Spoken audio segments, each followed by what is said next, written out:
بسم اللہ الرحمن الرحیم۔ سامعین ناظرین، صحابہ کی بار علیہم رضوان نے 20 سال رسول اللہ صلی اللہ علیہ وآلہ وسلم کے پیچھے نماز پڑھی۔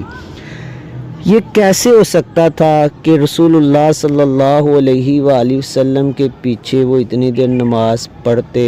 اور انہیں یہ نہ پتہ چلتا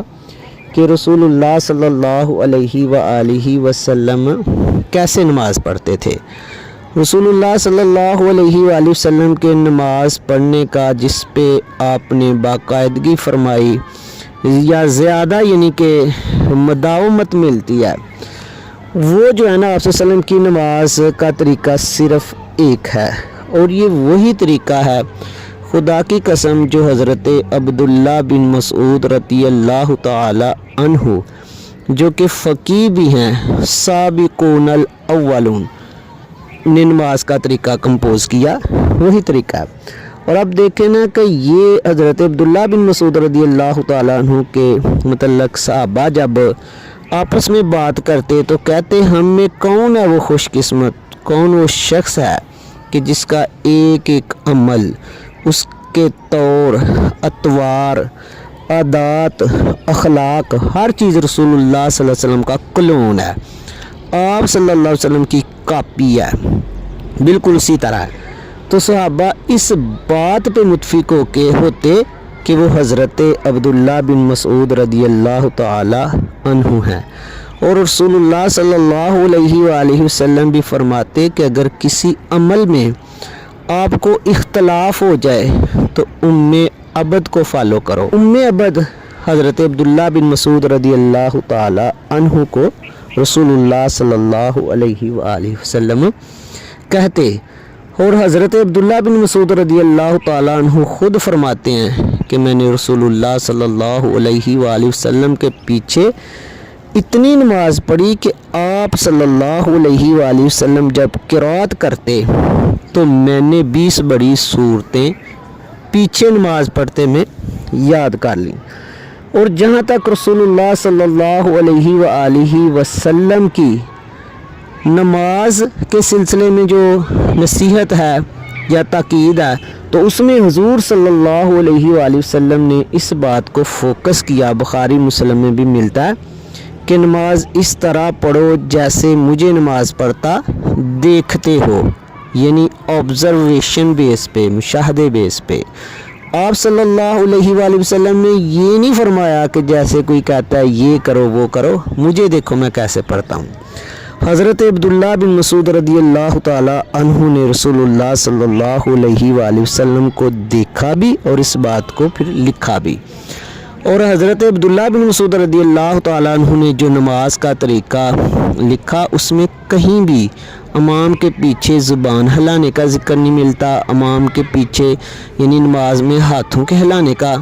بار بار ذکر نہیں ملتا، اور انگلیوں کے ہلانے کا، انگشت شہادت کے ہلانے کا ذکر نہیں ملتا،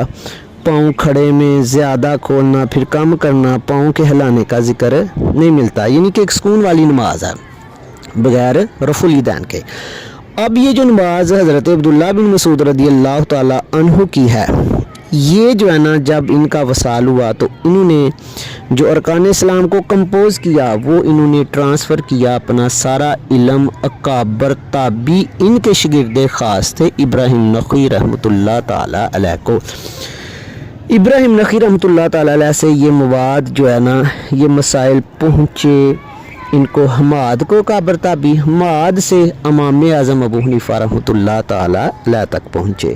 اور امام اعظم رحمۃ اللہ تعالی علیہ نے نماز کا یہ طریقہ کنفرم بھی کیا۔ مدینہ المنورہ گئے اس وقت کچھ صحابہ اور جو تابعی تھے، آپ پیچھے بیٹھ کے دیکھتے کہ وہ کیسے نماز پڑھتے تو پھر اس طرح مشاہدے بیس پہ لکھی، تو یہی نماز ہے۔ باقی رہا جی وہ صحابہ سے انفارمیشن ہے کہ کوئی صحابی کہہ رہا ہے اس طرح کرتے، کوئی کہتا اس طرح کرتے، اور اس میں واضح اختلاف ملتا ہے۔ تو نماز کا جو آبزرویشن بیس پہ طریقہ ہے وہ یہی ہے حضرت عبداللہ بن مسعود رضی اللہ تعالی عنہ نے جو لکھا۔ اب یہود و نصارہ نے جب اختلافات ڈالے مسلمانوں میں،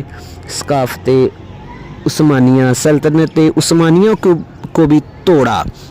تو معاذ اللہ اسی وقت کچھ خارجی قسم کے لوگ انہوں نے حضرت عبداللہ بن مسعود رضی اللہ تعالیٰ عنہ پر تہمت لگا دی کہ دیکھیں جی حضرت عبداللہ بن مسعود تو یہ نہیں مانتے تھے کہ سورۃ فلق اور ناس قرآن کا حصہ ہے، حالانکہ حضور صلی اللہ علیہ وسلم نے فرمایا کہ قرآن اگر کسی سے سیکھنا ہے تو وہ بھی حضرت عبداللہ بن مسعود رضی اللہ تعالیٰ عنہ سے سیکھو، بلکہ آپ تو فرمایا کرتے کہ جیسے قرآن نازل ہوتا ہے نا اس طرح اگر کسی سے سیکھنا ہے تو وہ کون ہے؟ حضرت عبداللہ بن مسعود رضی اللہ تعالیٰ عنہ۔ اور انہوں نے یہ بلیم لگایا اس لیے تاکہ کچھ غلط ملت ہو جائے، اور بعد میں تمام اول درجے کی تفاسیر میں بھی اور اس وقت بھی محدثین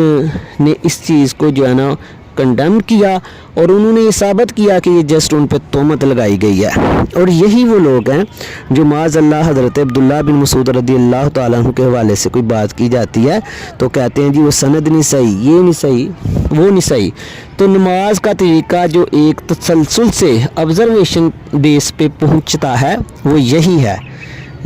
حنفی نماز جو ہے تو وہ ایک ہی طریقہ ہے۔